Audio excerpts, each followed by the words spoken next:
የዮሐንስ ወንጌል ምዕራፍ 3 ከፈሪሳውያንም ወገን የአይሁድ አለቃ የሆነ ኒቆዲሞስ የሚባል አንድ ሰው ነበረ። እርሱም በሌሊት ወደ ኢየሱስ መጥቶ መምህር ሆይ እግዚአብሔር ከእርሱ ጋር ከሆነ በቀር አንተ የምታደርጋቸውን እነዚህን ምልክቶች ሊያደርግ የሚችል የለምና መምህር ሆነህ ከእግዚአብሔር ዘንድ እንደመጣህ እናውቃለን አለው። ኢየሱስም መልሶ እውነት እውነት እልሃለሁ ሰው ዳግመኛ ካልተወለደ በቀር የእግዚአብሔርን መንግሥት ሊያይ አይችልም አለው። ኒቆዲሞስም ሰው ከሸመገለ በኋላ እንዴት ሊወለድ ይችላል? ሁለተኛ ወደ እናቱ ማህፀን ገብቶ ይወለድ ይችላልን? አለው። ኢየሱስም መለሰ እንዲህ አለ፣ እውነት እውነት እልሃለሁ ሰው ከውሃና ከመንፈስ ካልተወለደ በቀር ወደ እግዚአብሔር መንግሥት ሊገባ አይችልም። ከስጋ የተወለደ ስጋ ነው፣ ከመንፈስም የተወለደ መንፈስ ነው።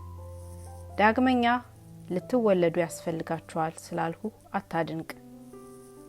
ነፋስ ወደሚወደው ይነፍሳል፣ ድምፁንም ትሰማለህ፣ ነገር ግን ከወዴት እንደመጣ ወዴትም እንደሄደ አታውቅም።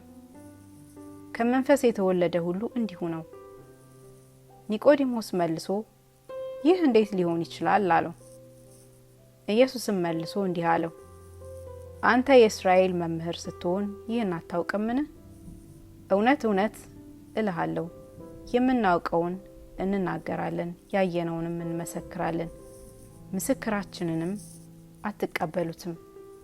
ይህ ምድራዊ ነገር በነገርኳችሁ ጊዜ ካላመናችሁ ስለ ሰማያዊ ነገር ብነግራችሁ እንዴት ታምናላችሁ?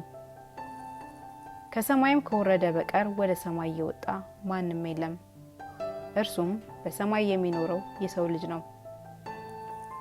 ሙሴም በምድረ በዳ እባብን እንደሰቀለ እንዲሁ በእርሱ የሚያምን ሁሉ የዘላለም ሕይወት እንዲኖረው እንጂ እንዳይጠፋ የሰው ልጅ ይሰቀል ይገባዋል። በእርሱ የሚያምን ሁሉ የዘላለም ሕይወት እንዲኖረው እንጂ እንዳይጠፋ እግዚአብሔር አንድያ ልጁን እስኪሰጥ ድረስ ዓለሙን እንዲሁ ወዷልና። ዓለም በልጁ እንዲድን ነው እንጂ በዓለም እንዲፈርድ እግዚአብሔር ወደ ዓለም አላከውምና በእርሱ በሚያምን አይፈረድበትም። በማያምን ግን በአንዱ በእግዚአብሔር ልጅ ስም ስላላመነ አሁን ተፈርዶበታል። ብርሃንንም ወደ ዓለም ስለመጣ ብዙዎች ስራቸው ክፉ ነበርና ከብርሃን ይልቅ ጨለማን ስለወደዱ ፍርዱ ይህ ነው። ክፉ የሚያደርግ ሁሉ ብርሃንን ይጠላልና ስራውም እንዳይገለጥ ወደ ብርሃን አይመጣም። እውነትን የሚያደርግ ግን ስራው በእግዚአብሔር ተደርጎ እንደሆነ ይገለጥ ዘንድ ወደ ብርሃን ይመጣል።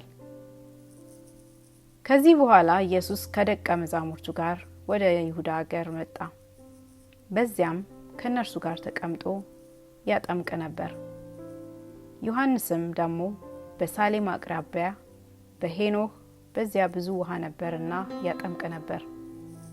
እየመጡም ይጠመቁ ነበር።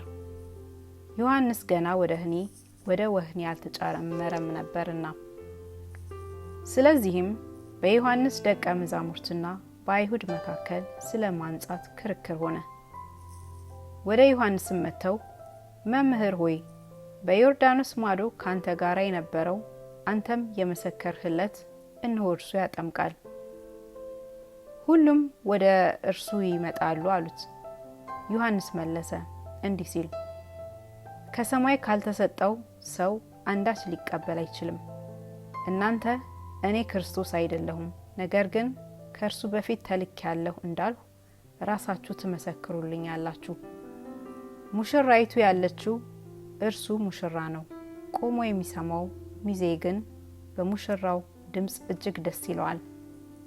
እንግዲህ ይህ ደስታዬ ተፈጸመ። እርሱ ሊልቅ እኔ ግን ላንስ ያስፈልጋል። ከላይ የሚመጣው ሁሉ ከሁሉ በላይ ነው። ከምድር የሚሆነው የምድር ነው፣ የምድሩንም ይናገራል። ከሰማይ የሚመጣው ከሁሉ በላይ ነው። ያየውንና የሰማውንም ይህን ይመሰክራል፣ ምስክሩንም የሚቀበለው የለም። ምስክሩን የተቀበለ እግዚአብሔር እውነተኛ እንደሆነ አተመ። እግዚአብሔር የላከው የእግዚአብሔርን ቃል ይናገራልና እግዚአብሔር መንፈሱን ሰፍሮ አይሰጥምና።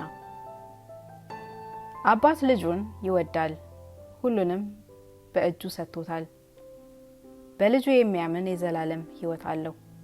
በልጁ የማያምን ግን የእግዚአብሔር ቁጣ በእርሱ ላይ ይኖራል እንጂ ሕይወትን አያይም።